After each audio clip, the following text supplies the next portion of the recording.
Now let's consider how external users would utilize an income statement to help make perhaps investing decisions. We know from our previous work that an income statement, like the other financial statements, is really just summarizing past transactions and events. But if you think about it from an external user standpoint, they're much more interested in the future. They want to know, okay, so here's the net income reported on this income statement, but what's likely to be there on future income statements? Those potential investors are interested in earnings quality, because earnings quality is a reference to the ability of earnings on the income statement to predict those future earnings. The relevance of any historical-based financial statement really hinges on its predictive value. To enhance predictive value, we try to separate a company's transitory earnings from its permanent earnings. Transitory earnings are from transactions or events that are not likely to occur again in the foreseeable future, or maybe they're just going to have a very different impact on earnings in the future. Permanent earnings are earnings that are much more likely to be there in future accounting periods. So transitory earnings have low earnings quality, and permanent earnings have high earnings quality. A useful income statement will allow users to determine whether earnings are transitory or permanent. Before we consider ways in which management can try to indicate which earnings are transitory versus permanent on an income statement, let's talk about a couple of ways in which managers can manipulate income. Income shifting is when a company accelerates or delays the recognition of revenues or expenses. And as you've seen, that can be pretty easy to do because so much of accounting is based on estimates, and things get very complicated. As far as income statement classification goes, the most common manipulation involves including things that are really standard recurring operating expenses in some sort of a special category, such as restructuring costs.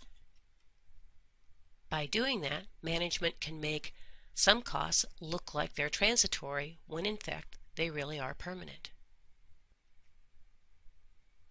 Alright, well, let's dive just a little bit deeper into the format of an income statement, which you've all had the opportunity to prepare earlier. First of all, just focus on this left-hand column with the title on top that says no discontinued operation. We'll talk in a little bit about what a discontinued operation is and why it's treated separately. On our income statement, we know that we list all of our various major types of revenues and our expenses, and if you take your revenues and subtract expenses, you'll end up with net income before tax. After that, you subtract income tax expense, and that gives you our bottom line on the income statement, which we call net income. Another required component on every income statement prepared in accordance with U.S. GAAP is this disclosure down here, earnings per share, and I'll define that for you in a little bit as well.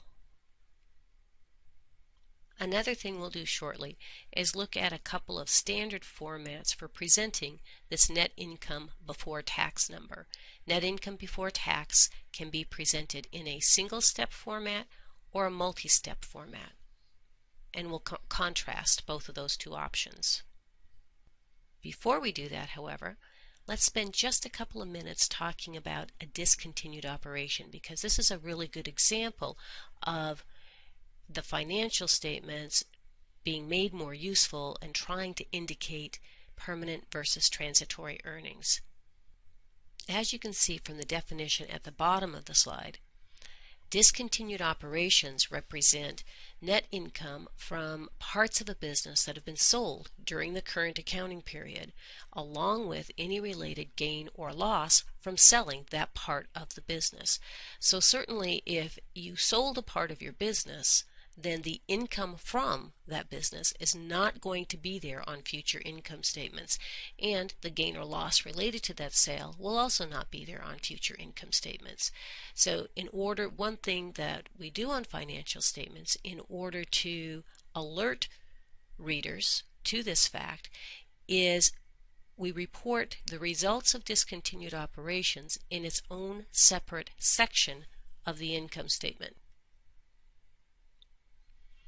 So let's say your business owns 20 restaurants.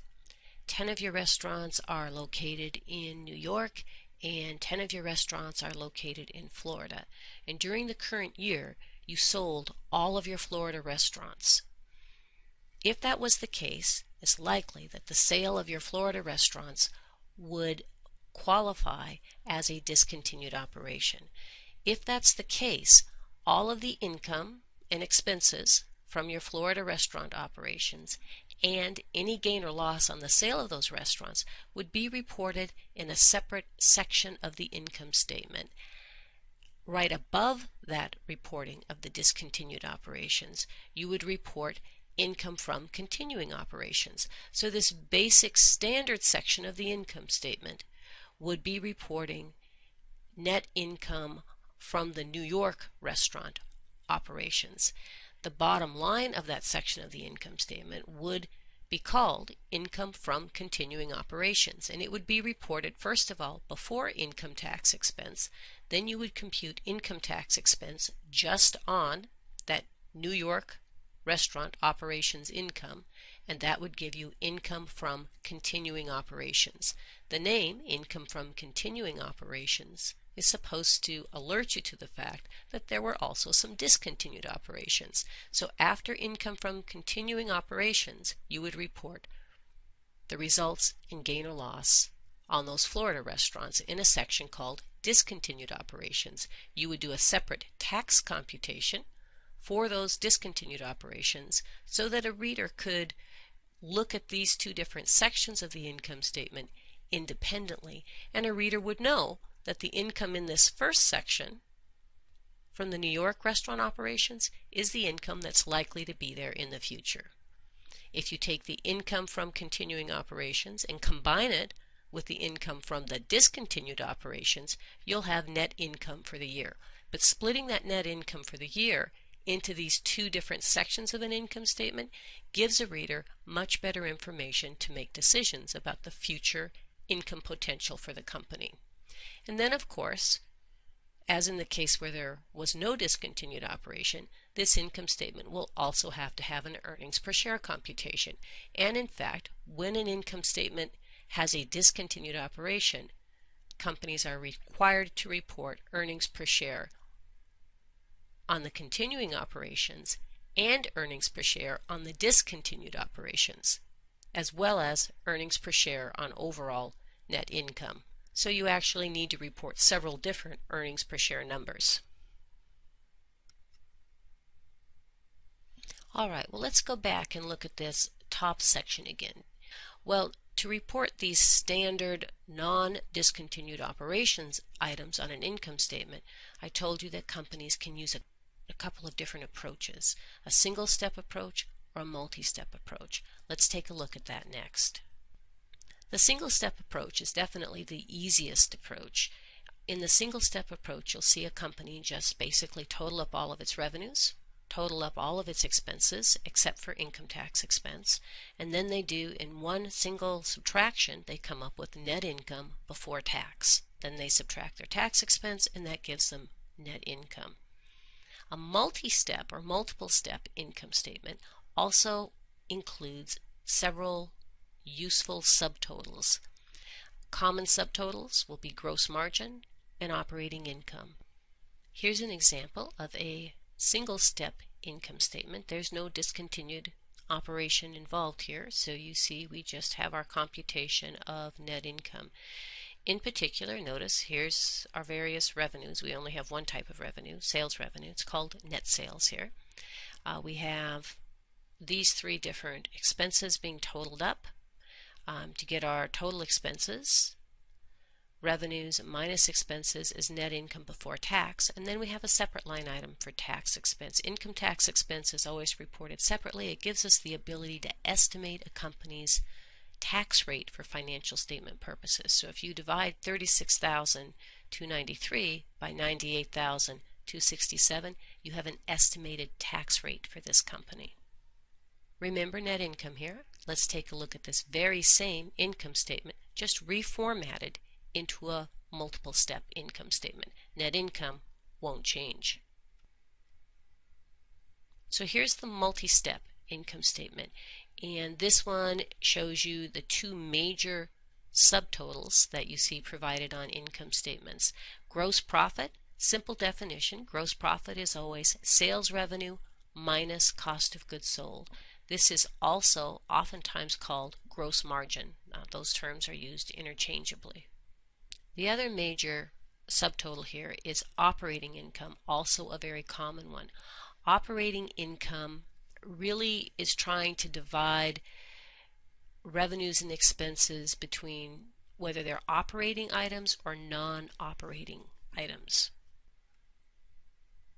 Operating items are related to a company's core business. They're related to what the company is doing to generate revenue. Non-operating items are items that are peripheral to that core function of a business. The most common non-operating items are things like gains and losses on investments, interest revenue, interest expense, dividend revenue, those kinds of things. Here, our operating expenses would be a huge amount of different accounts, all summarized here as selling and administrative expenses. So gross profit minus the selling and administrative expenses is operating income. After operating income, we would report any non-operating revenues and expenses. Here we just have interest expense, and that gives us net income before taxes. A lot of analysts like to look at operating income, again, because it is supposed to reflect more of the results of the company's core business. You see, we end up with the same net income before taxes and, of course, the same net income in this approach. Companies try to use the format that they think their readers will find the most useful, and they keep in mind the amount of information that they want to provide, and also that they want their financial statements to be simple enough for users to be able to understand. Now, if a company has a discontinued operation, when they go to report net income from continuing operations, they can once again report that part of their income statement using either a single step or multi-step approach. After net income from continuing operations, they would just report the results of discontinued operations right under that. You generally just see one or two line items. Here's a little bit more information about which items are reported as operating revenues or expenses and which are reported as non-operating. Earlier we talked about the situation where a company could have a discontinued operation, and we said, well, surely we need to report that separately because we know those earnings are transitory, they won't be there in the future. Well, companies can have other unusual or sort of one-time kind of items on their income statement that aren't from discontinued operations, but they still are unusual kinds of things, and management wants to alert readers to that fact. Unless an item qualifies as a discontinued operation, you're not allowed to put it in a separate section of the income statement and report it with its own tax expense, that kind of thing. That kind of treatment is limited just to discontinued operations. However, these other unusual or one-time items can still just be shown as separate line items in the income statement so that it does bring them, it does highlight them for the potential investors' information or for any external users' information. So I've listed a few types of examples for you of things that many companies will report as a single line item just to alert the readers to their impact on bottom line net income. And finally, let's circle back to earnings per share. I told you that earnings per share was a required disclosure on every income statement. Earnings per share is actually the single most looked at item in a set of financial statements. And it's sort of strange because there's so much detail lost in the presentation of earnings per share. The name earnings per share really tells you how we do the computation. It's earnings or net income represented by a single share of common stock. So to compute earnings per share, you divide a company's net income by some sort of weighted average of the number of shares of common stock that were outstanding throughout the year. You can see the formula for a very simple computation of earnings per share at the bottom of the slide. So if you own a share of Apple stock, earnings per share represents your share of Apple's net income for a year. Of course, it doesn't mean they're going to send that to you. A company's earnings per share can be very different from the dividends that the company decides to distribute to shareholders.